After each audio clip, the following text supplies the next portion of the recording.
The Truck Files will take you on a trip around the South Island as we explore some of New Zealand's remote corners and take a look at trucking in the backcountry. We'll follow a wide range of rigs: loggers, stock rigs, bulk units, fuel tankers, and even visit the big cat dump trucks at the GRD Macrae's gold mine in Otago.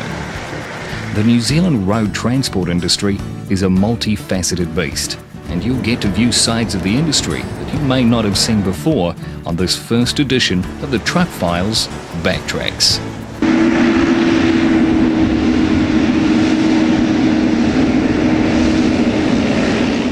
If anybody knows the value of a C12 cat in operation, it's Steve Murphy down in Canterbury.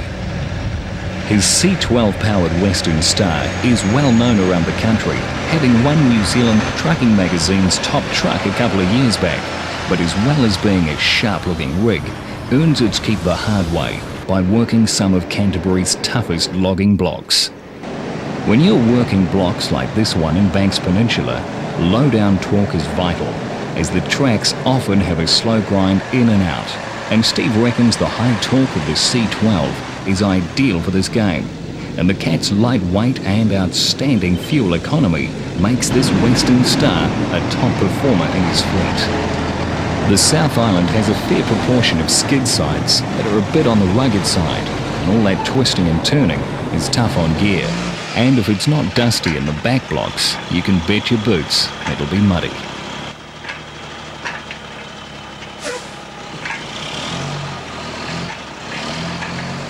Working forestry blocks can be hard on men and machine. You don't have the luxury of waiting for a good day. You just have to roll your sleeves up and get on with it. It can be a dirty job, but as they say, somebody has to do it. Steve Murphy's fleet is a diverse one of 18 rigs that includes a couple of Western Stars, 3 Macks, 2 of them CHs, and an ultraliner, as well as a swag of Europeans, including Scania, Mercedes and MANs.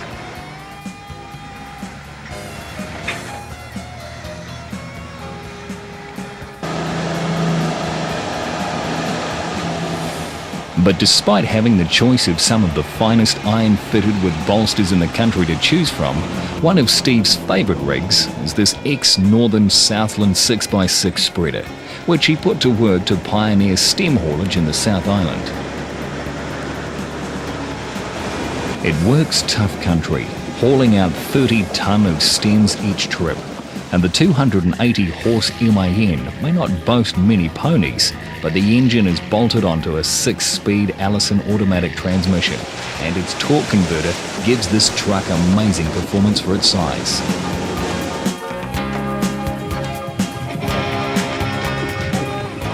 There are plenty of chip liners around the country, but few are as capable as Murphy's K100E Kenworth, which is set up to cart logs as well as chip.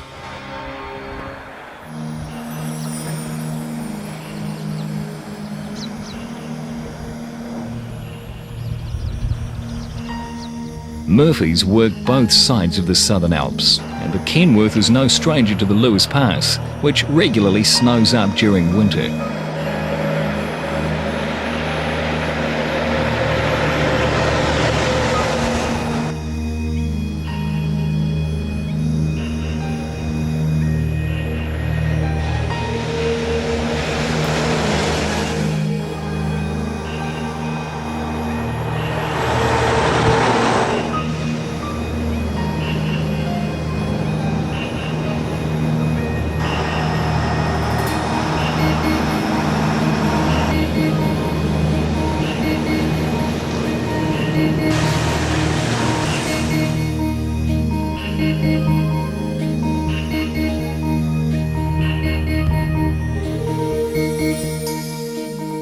This road metal CH Mack is one of only a handful of rigs that will ever roll a wheel over one of this country's most inaccessible roads, the Wilmont Pass. It bridges the gap between the hydropower complex at Lake Manapuri's West Arm and the 10-kilometre long tail race tunnel that was bored through to sea level at Deep Cove a few decades ago.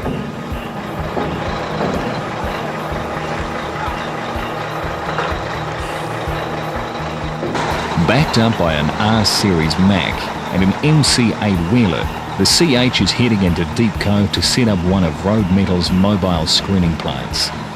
There are no roads into the west arm of Manapuri. The only way across the lake is a 4-hour barge trip, and the Road Metal boys are experts at loading a heap of gear onto the barge. There's no room for error. Over the side is definitely out.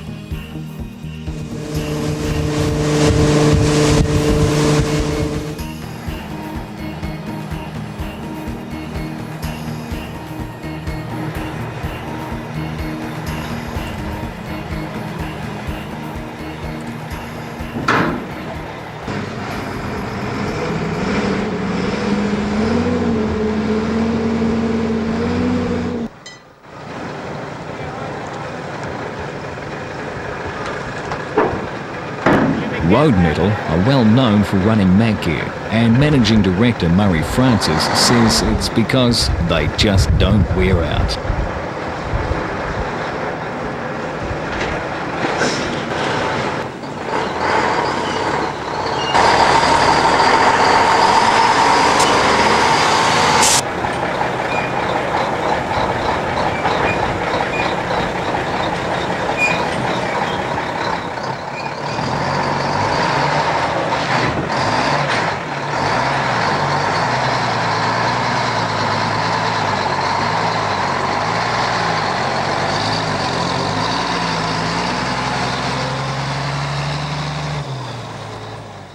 Once off the barge, the real work begins. Wilmont Pass is the most isolated bit of road in the country. It's a short haul, only 18 kilometres, but it's steep, with long stretches of 1 and 5 gradients.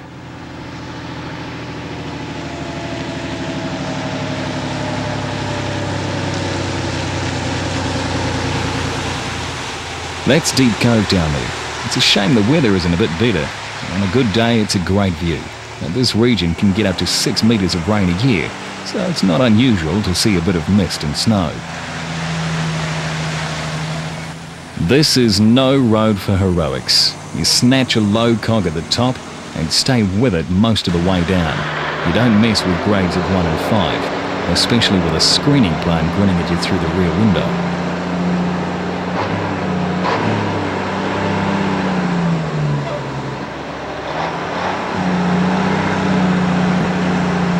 The screen will be assembled near the tail race tunnel in Deep Cove and will process the spoil from the tunnel boring machine, which is boring a second tail race tunnel to maximise the power output from the hydro scheme.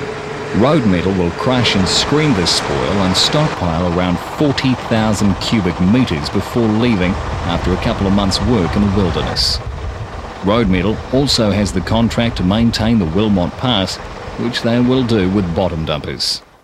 Gravel trucks have come a long way since this old girl first went under a load. But some things don't change. Gravel spreading is still one of the most important jobs that have to be done out in the sticks.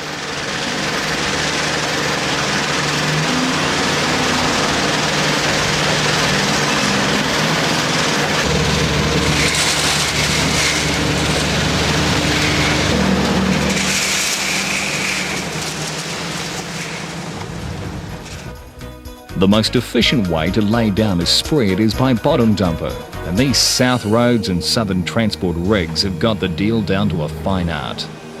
It only takes a matter of seconds to spread the load, and there is no safer or efficient way of laying down a load of gravel. There are few sights as sweet as a bottom dumper swinging into action.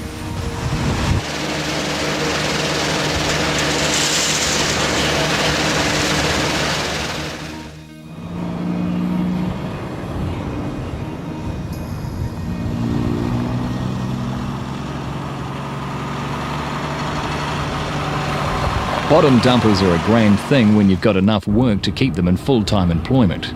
But most of the rigs out there have to work at a wide range of jobs. So it comes as no surprise that the 6-wheeler tipper and trailer are still the stock tools of the trade. Southern Transport are well known for being big on Mack and Louisville, and this 400-horse CH Mack could be the blueprint for rigs of its type up and down the country. You need plenty of muscle under the hood, a strong chassis, and a dependable drivetrain.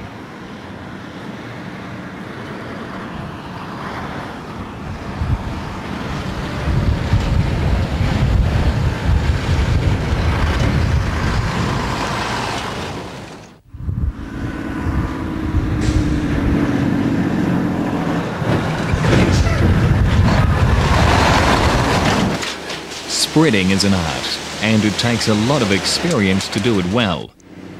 You've got to have one eye looking ahead and the other on the mirrors.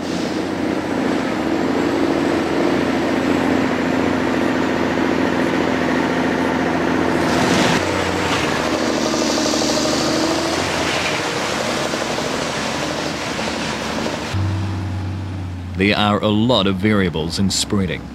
Camber and speed are the biggest culprits for putting trucks on this side. You've got a lot of weight up high once the hoists are up. If something goes wrong, such as a tail door hanging up, the road giving way, or you're too fast, gravity can stop being your friend real quick. You might get the impression that all Southern do is roading, but that's far from the truth. This T950 Kenworth under Southern's colours is one of many loggers the company operates around Southland and Otago.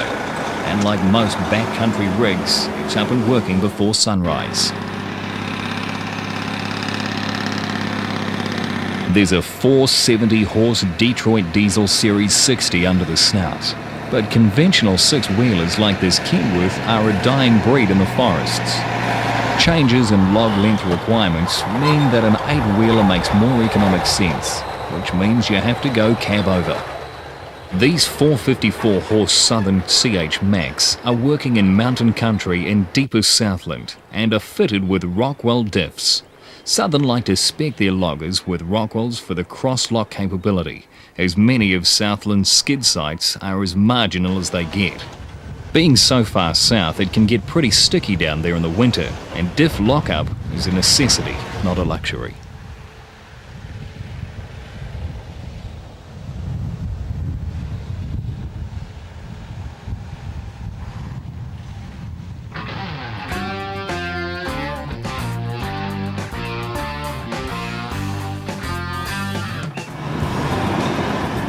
We're in Bluff, New Zealand's southernmost port.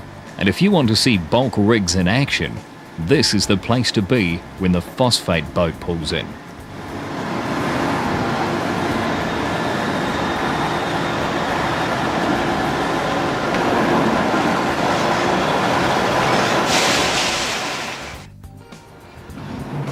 The ship will discharge up to 20,000 tonne of phosphate in just a couple of days, at a maximum rate of 800 tonne an hour. 24 hours a day. Depending on the amount being discharged, there could be anywhere from 7 to 20 rigs hard at it, hauling to the South Fert plant halfway between Bluff and Invercargill. Once the raw material is converted into superphosphate, these same rigs and dozens of others will drag the super into transport depots, airstrips and super sheds all around the region.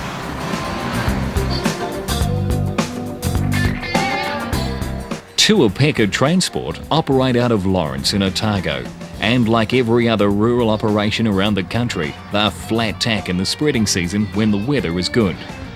They operate mainly Macks, and even though this old R-Series is getting long in the tooth, she is still doing the hard yards, dragging super and lime to high country airstrips.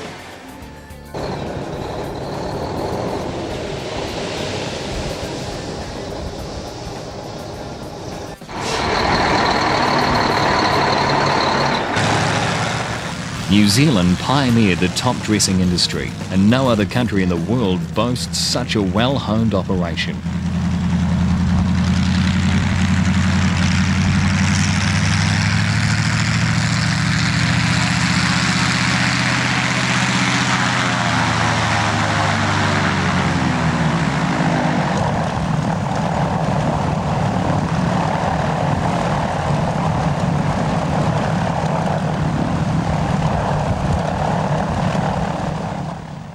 An experienced loader driver and pilot can lay down its load of fertilizer faster than trucks can keep it up to them on good flying days.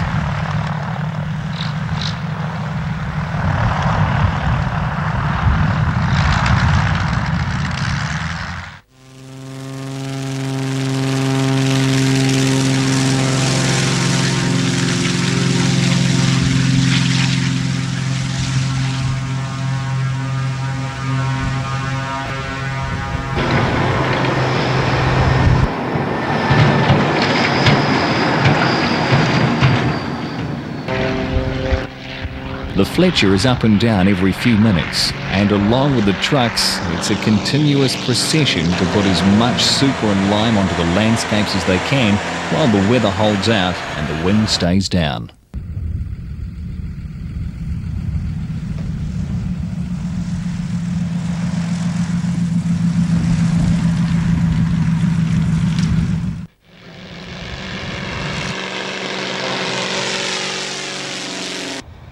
This block is as steep as they come, and is too steep and tight to drag a trailer into, so the trailer's load is stockpiled at the bottom of the climb and the trucks head up solo. This scene is acted out in hundreds of places all over New Zealand and is an important but often overlooked part of our rural transport industry. The work is hard on gear and men, for everyone, the truckies, pilots and loader drivers. It means long, repetitive days in the saddle, usually a long way from anywhere, doing a hot, dusty, thankless task. Andrews Transport in Riversdale and Southland are no strangers to hauling super either.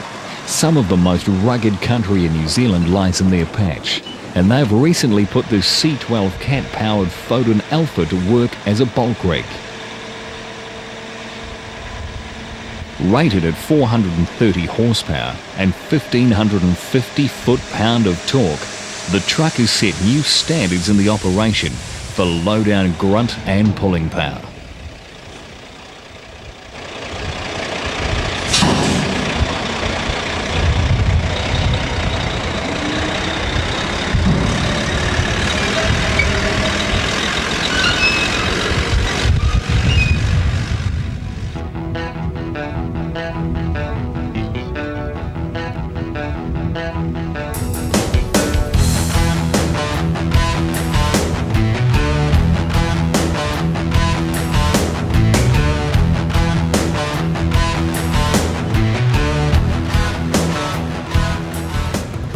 They've stuck with a six-wheeler for this type of work because some of the country they can pull into would most likely stop an eight-wheeler, especially on these sorts of grades with a four-axle trailer in tow.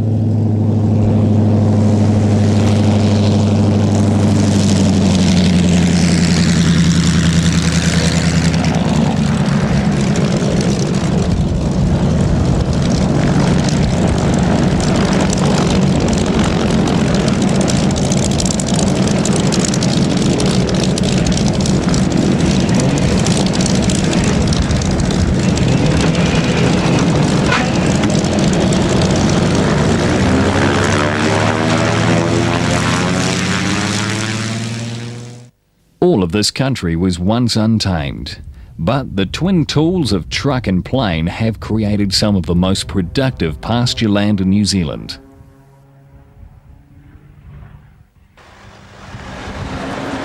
But it has been trucks that have put the majority of super and lime onto the country. An Andrews 4x4 Maxter is typical of the type of vehicle that has been put into harness for this type of work.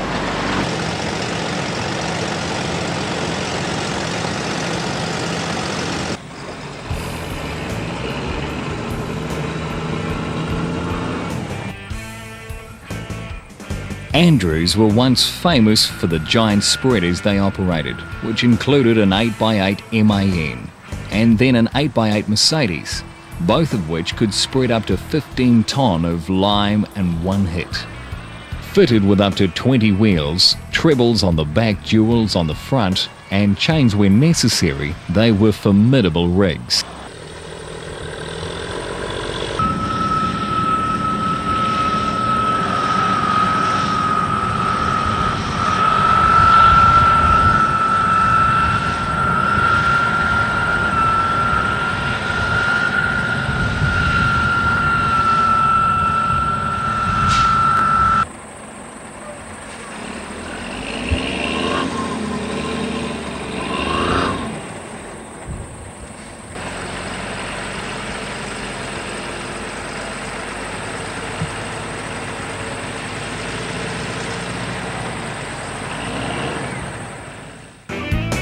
But no matter how much rubber you are shod with, you can still get into trouble now and then when you strike a soft patch in steep country. Sometimes you have to call in the heavy artillery, especially when both spreaders end up bogged.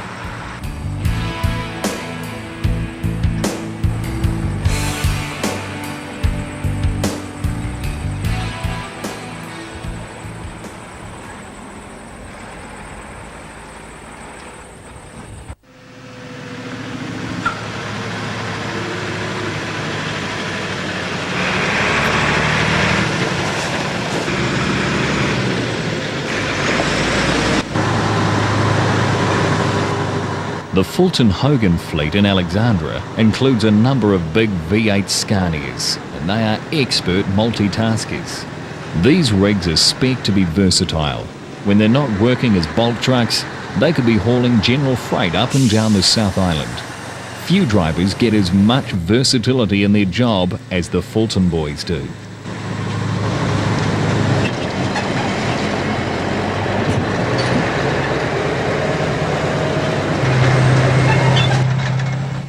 Off-road in central Otago in summer is a punishing place for a truck, and few other places cut up so dusty.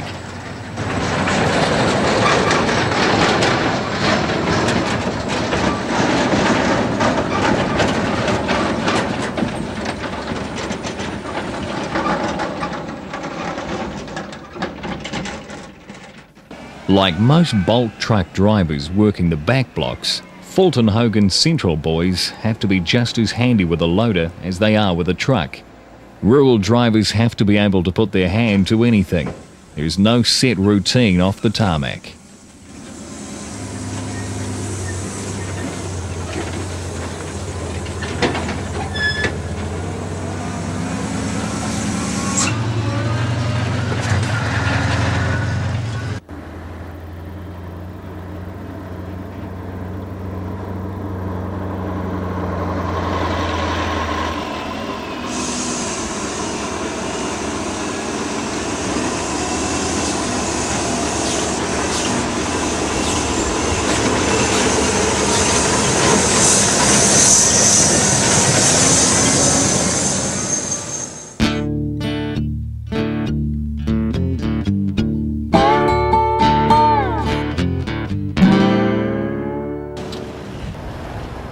One of the places you are least likely to encounter a truck is Fiordland, and about the only trucks you'll get to see are the fuel tankers that go in to provide diesel for the fishing boats in Milford Sound.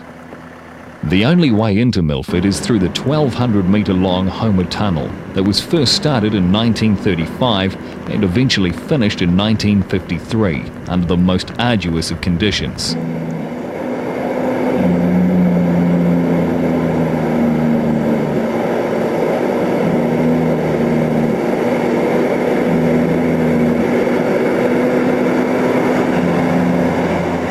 Don Graham is the pilot of this T400 Kenworth and has done the 670-kilometre round trip from his base in Gore to Milford hundreds of times in all conditions over the last 15 years.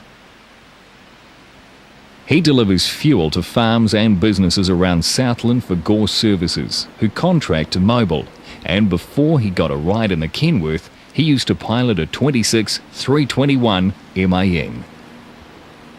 Avalanches, a 6-metre-a-year rainfall, slips, ice and snow can make the trip into Milford a lottery. You'd never know what you're going to get. This is expert-only driver country, and Don earned his wings decades ago. In 15 years, he's never put a mark on his truck, despite travelling over what is arguably one of the most difficult pieces of roading in the country.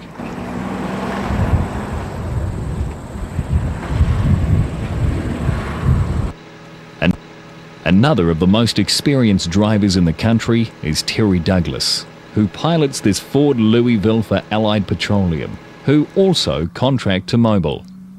His area of operations takes him into some of Canterbury's most remote backcountry farms and stations.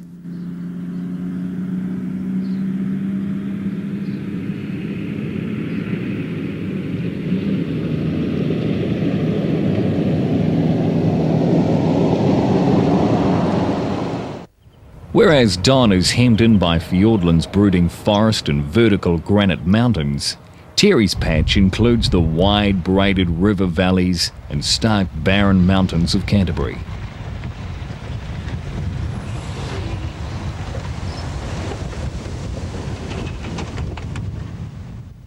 This trip into the headwaters of the Rakaia River is typical of the type of work he does most days.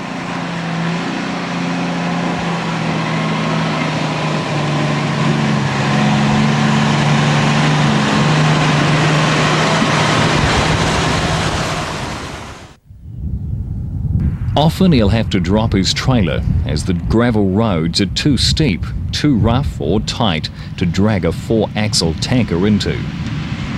Terry has clocked up around 3 million kilometres behind the wheel of tankers, and he knows to keep an eye on the barometer in this sort of country.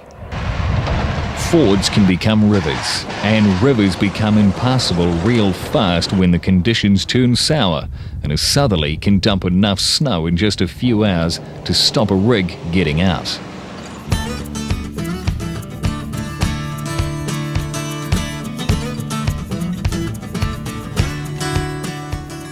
This Foden Alpha runs a 430-horse C12 Cat under the floorboards, and is a cutting-edge example of how sophisticated stock cartage has become over the years. The 8-wheeler pulls a 4-axle trailer and sits under valley-built alloy crates capable of holding around 650 average-sized lambs over 4 decks or 45 average-sized cattle in 2. John Butts Butler is a long-time stock jock, and he knows that when the day is fine and the stock are in a good mood, the job takes a lot of beating. But when it's wet, cold and the stock is dirty or contrary, he knows the job can lose its shine real quick.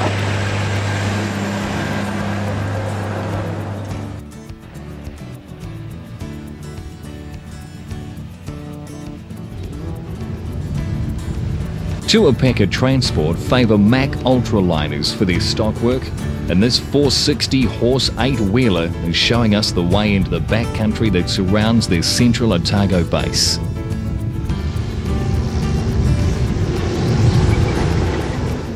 Central Otago is a land of extremes. Its backcountry is hellishly hot in the summer and freezing in the winter, and boasts the harshest environment in the country. And Tuapeka have yet to find a truck that handles the conditions better than their Macks.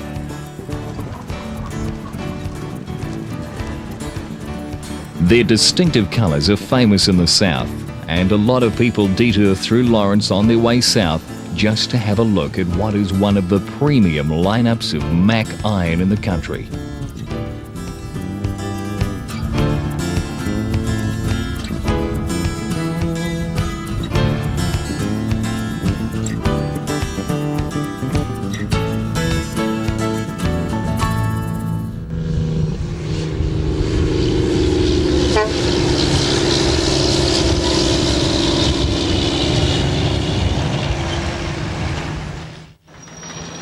Ryle Bush Transport has been associated with deer haulage for several decades and were pioneers of the industry in the early days of deer farming. There weren't many places in the backcountry of the South Island that Ryle didn't drag deer out of. They'd often pick them up with their ears still ringing fresh from the helicopter capture, and 24 hours later they could be passing through Auckland on the way to some fledgling deer farm. Ryle Bush contractor Tony Crack and his 460-horse Volvo, along with the company ERF E14 and FY380 Hino, are headed into Lilybank Station at the head of Lake Tekapo to drag out deer. Colin Proudfoot is tagging along in a Cat 12G grader, and he's probably the most important man on this convoy.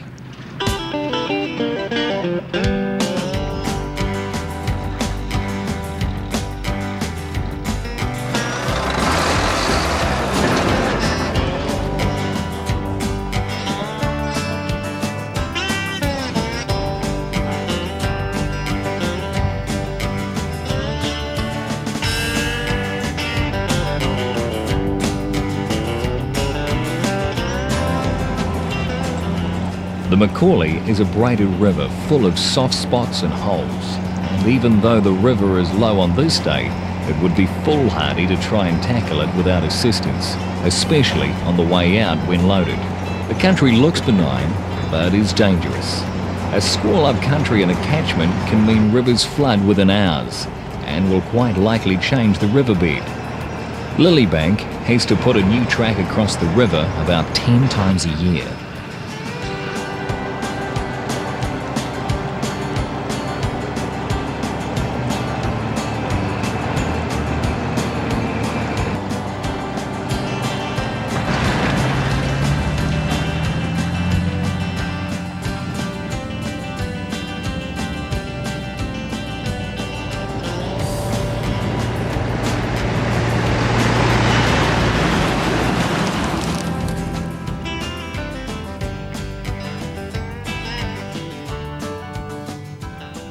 Mackenzie country is big country.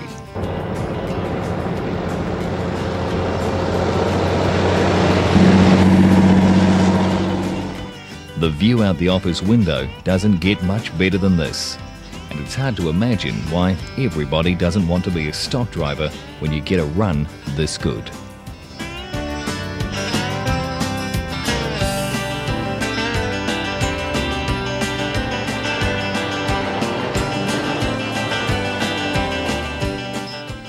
We caught Fulton Hogan relief driver John Smith taking these big boys up into the backcountry for a change of scenery.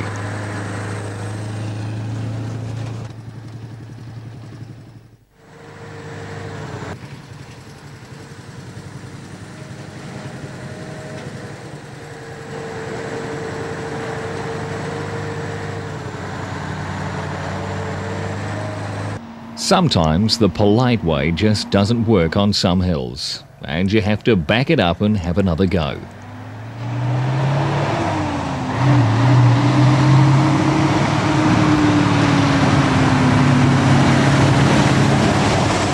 This is where the torque of the big 500-horse V8 Scania comes into its own.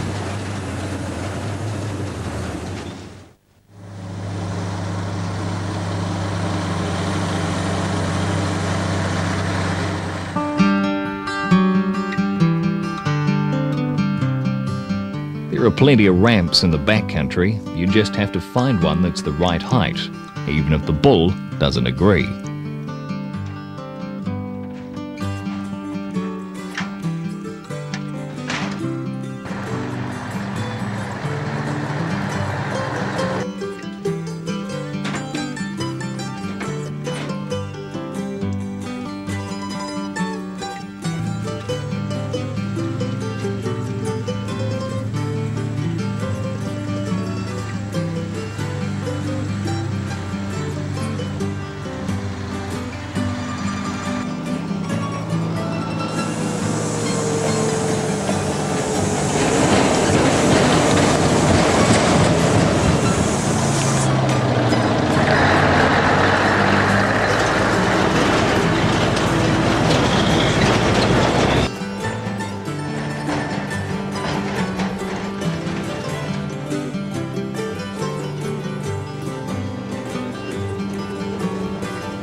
Coming down can be just as sticky as going up once the weight has been taken off the drivers.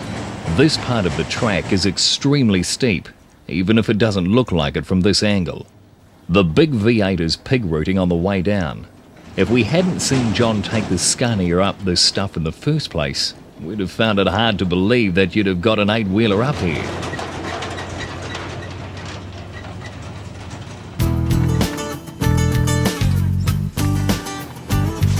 One of the biggest innovations in forestry of recent years has been the advent of stem fording. It's a lot more efficient, but requires hefty tackle to do the job properly.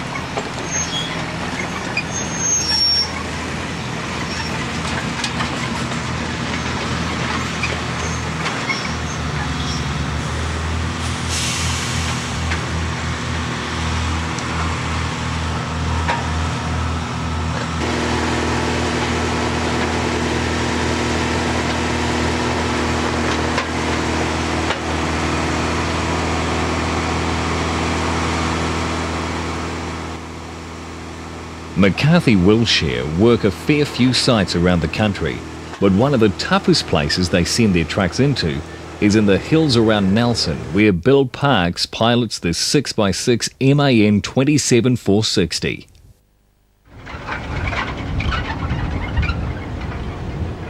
This truck works country that would be too dangerous or steep for a conventional 6x4 six-wheeler, and the rig drags out 40 tonne of stems each trip, averaging around 13 loads a day.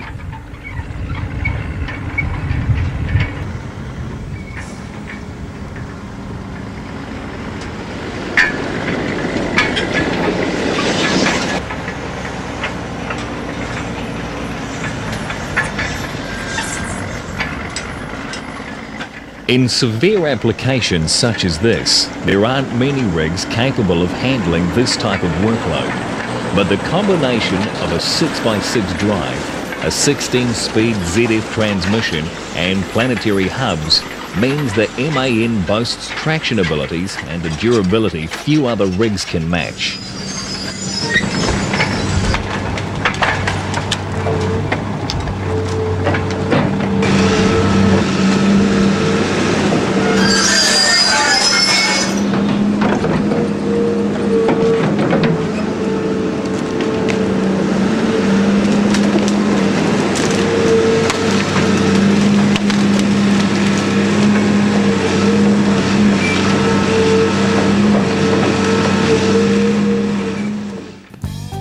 That extra diff gives the truck better handling around corners and just about eliminates sledging. The braking and retardation is phenomenal, and of course the truck is a sure-footed climber and descender.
You have to be well recommended before you'd get to drive in this type of country. It's steep and dangerous. And when you're carrying loads that sweep as wide as these stems, a misjudgment on a corner can lift the trailer and tip the truck over before you'd had time to realise it.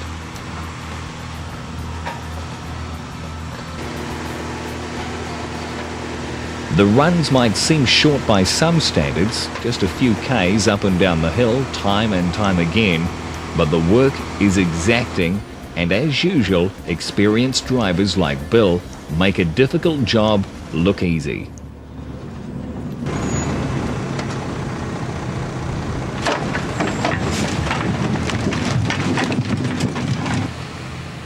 That's the mark of a true professional.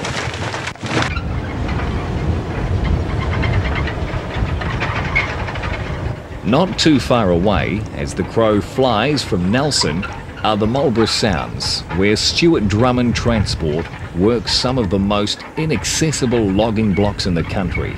So inaccessible, the logs are barged out. Doug Robbins used to be stationed here feeding this barge, which holds 500 tonne of logs to be dragged away to either Nelson or Picton by tug.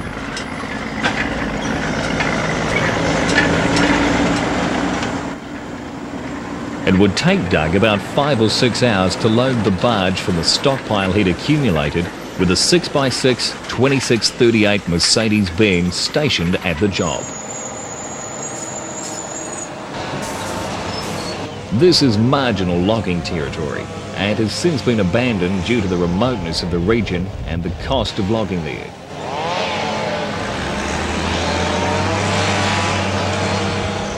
The tracks are probably the steepest of any logging site in the country, and many of the runs are only a kilometre or so long.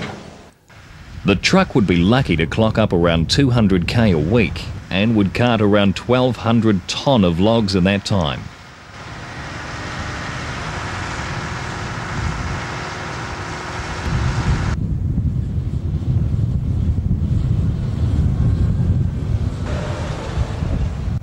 The tracks are so tight that Stuart took the unusual step of building a heavy-duty, off-road, self-steered triaxle semi for the job, as conventional gear just wouldn't get around many of the corners in this neck of the woods.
Few sights are as impressive up close as the sight of a Russian-built Mill 8 heli logger straining under a load of logs, and it's a sight not many of us will see again, as these loads are amongst the last native logs to be taken out of the Buller overcut on the South Island's west coast. The machine is refuelled on the hour, every hour, by a mobile tanker parked handy to the skid site. The big Russian-built Mill 8s drag out nearly 5 tonne of logs per lift, and the big chopper's twin turbojet engines develop 2,200 horsepower each, and those 4,400 horsepower chew through 800 litres of Jet A1 kerosene each hour. Due to safety reasons, the logging trucks that drag the native out of the bush have to wait for the mill to wind down over lunch before they can load up and get away. Ian Borlace is an owner-operator that has spent most of his life hauling logs out of the West Coast bush. He and his 8-wheeler Seddon Atkinson Strato are common sights on the coast.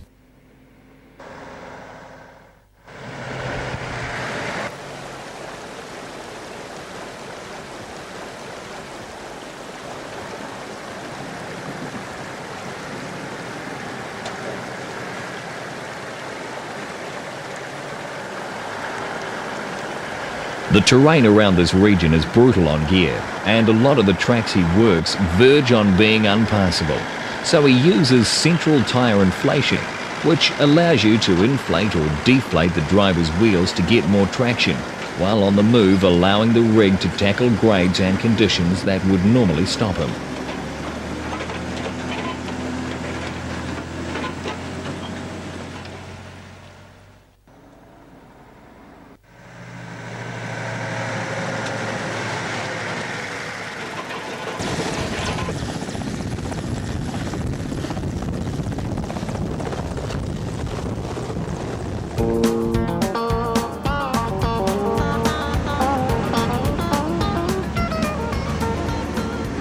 No look at trucking in New Zealand would be complete without a look at the biggest rigs operating in the country.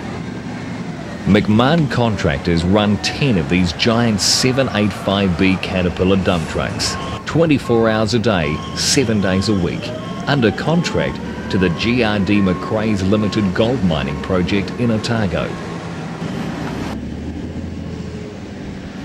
These monsters have a 150-tonne payload and do around 60 loads a day, and between them will shift around 88,000 tonne of material every 24 hours. Even though the three EX 1800 180-tonne Hitachi excavators McMahon operate are amongst the largest excavators in the country, it still takes 7 passes to load each truck from their 12 cubic metre buckets.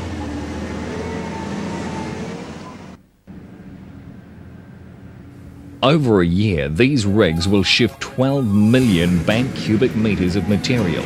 That's around 31 million tonne at the Macrae site, which has 5 pits at present and covers an area of 1,522 hectares.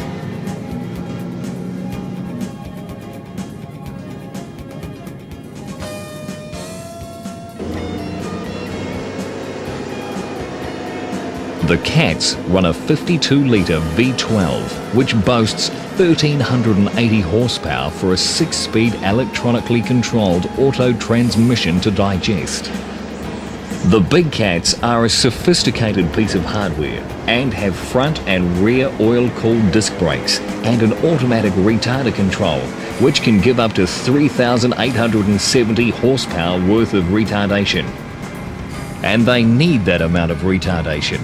These giant rigs tear at 100 tonne, and with a 150 tonne payload, you're looking at 250 tonne all up, which takes a power of stopping.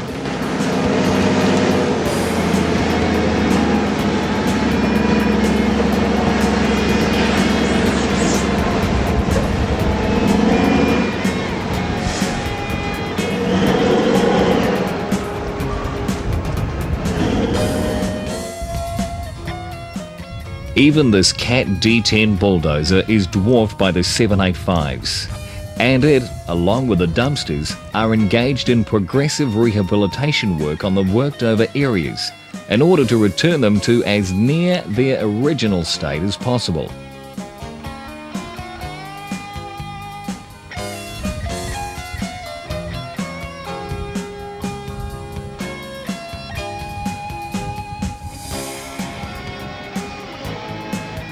McMahon operate a very slick operation, and the Australian-owned company has brought plenty of hard-earned worldwide experience in mining to Macrae's when they took up their contract a few years back.